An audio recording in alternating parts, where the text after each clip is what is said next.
আসসালামু আলাইকুম সুপ্রিয় দর্শকবৃন্দ, আমার নাম সাফাত মোমেন। আমি ইস্টার্ন বিশ্ববিদ্যালয় আইন বিভাগের একজন অধ্যয়নরত ছাত্র। তো আজকে আপনাদের সামনে একটি মোটিভেশনাল বা অনুপ্রেরণামূলক বক্তব্য উপস্থাপন করার উদ্দেশ্যে আপনাদের সামনে উপস্থিত হয়েছি। বক্তব্যের বিষয়বস্তুটি হচ্ছে পাবলিক এবং প্রাইভেট বিশ্ববিদ্যালয়ের মধ্যে বৈষম্য। তো আমরা প্রত্যেক বছরই দেখতে পারি আমাদের সমাজে অনেক মানুষ তারা পাবলিক ইউনিভার্সিটিতে চান্স না পাওয়ার কারণে তারা তাদের হাল ছেড়ে দেয়। এমনকি অনেকে তো আত্মহত্যা করে বসে।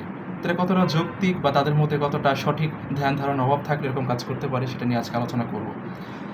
সাল 2022 ঢাকা একজন মেয়ে, সে ঢাকা বিশ্ববিদ্যালয়ে চান্স পাওয়ার খুবই আশা ছিল, অনেক পরিশ্রম করে কিন্তু চান্স পায়নি। এই কারণে সে একটি চিঠি লিখে মারা যায়। চিঠিতে কথাটা এরকম ছিল যে, প্রিয় মা এবং বাবা, তোমরা আমার জন্য অনেক কষ্ট করেছো, আমি তোমাদের আশা পূর্ণ করতে পারলাম না, এ কারণে আমাকে ক্ষমা করে দিবে। তো এটা শুধু একজনের ক্ষেত্রে নয়, আর অনেক উদাহরণ রয়েছে। তো এটা আসলে কতটা যৌক্তিক? আমি যারা পাবলিক ইউনিভার্সিটিতে শুধুমাত্র পাবলিক ইউনিভার্সিটি নিজের জীবনের একমাত্র অবলম্বন মনে করো, তাদের ক্ষেত্রে আমি বক্তব্যটা রাখতে চাই। সেটা হচ্ছে, জীবন আসলে ইন্টার পর্যন্ত থেমে থাকে না। ইন্টার পর্যন্ত পড়াশোনা করলেই বাকি জীবনটা ভালো চলবে, তোমার ইন্টারের পরে আর কোনো সুযোগ নেই কোনো কিছু করে, তা কিন্তু নয়। পাবলিক ইউনিভার্সিটি এটা শুধুমাত্র একটা মনের সান্ত্বনা। তুমি চান্স পেলে মানুষ ভালো বলবে, চান্স না পেলে হয়তো অনেকে ভালো বলবে না। আবার অনেকে যারা বুঝে, যারা জ্ঞানের মর্ম বুঝে, তারা হয়তো বা তোমাকে সান্ত্বনা দিবে। তো আসল বিষয়টা কি, ভালো মতো পড়াশোনা করার জন্য প্রয়োজন তোমার ইচ্ছাশক্তি, তোমার পড়ার টেবিল এবং বই। বিশ্ববিদ্যালয় মূল বিষয়বস্তু নয়। তুমি যদি ইচ্ছা করো তুমি ঘরে বসে পড়বে 10 ঘন্টা, 12 ঘন্টা, 18 ঘন্টা পড়বে, সেক্ষেত্রে প্রাইভেট ইউনিভার্সিটি তোমাকে কোনো বাধা দিবে না। আর পাবলিক ইউনিভার্সিটি বা তোমাকে 18 ঘন্টা জোর করে বসেও রাখবে না। তুমি যেখানে পড়ো না কেন, তোমার ইচ্ছার উপরে সব কিছু ডিপেন্ড করে। আর পাবলিকে চান্স পেলে না, তুমি বাকি 4 বছর, গ্র্যাজুয়েশনে 4 বছর একটা মানুষ। আমি এখানে একটা উদাহরণ দিতে চাই। তামিরুল মিয়া কামিল মাদ্রাসা টুঙ্গি ক্যাম্পাস, সেখানে একজন ছেলে ইন্টারে আলিমে ফেল করে, একাধিক সাবজেক্টে ফেল করে, কিন্তু পরের বছর দেখা যায় সে পুরো বোর্ডে স্ট্যান্ড করে।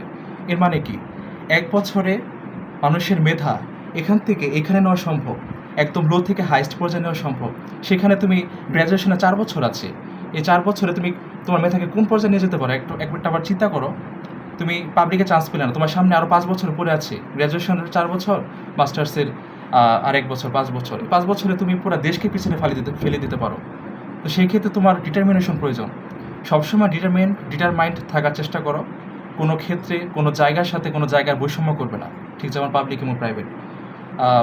সুতরাং আমি আরেকটা উদাহরণ দিতে চাই যে, একটা জিনিস তোমরা খেয়াল করো, একটা ছাত্রী ঢাকা বিশ্ববিদ্যালয়ে চান্স না পাওয়ার কারণে আত্মহত্যা করলো, আর আরেকজন ছাত্র ঢাকা ইউনিভার্সিটিতে চান্স পেয়েও আত্মহত্যা করলো।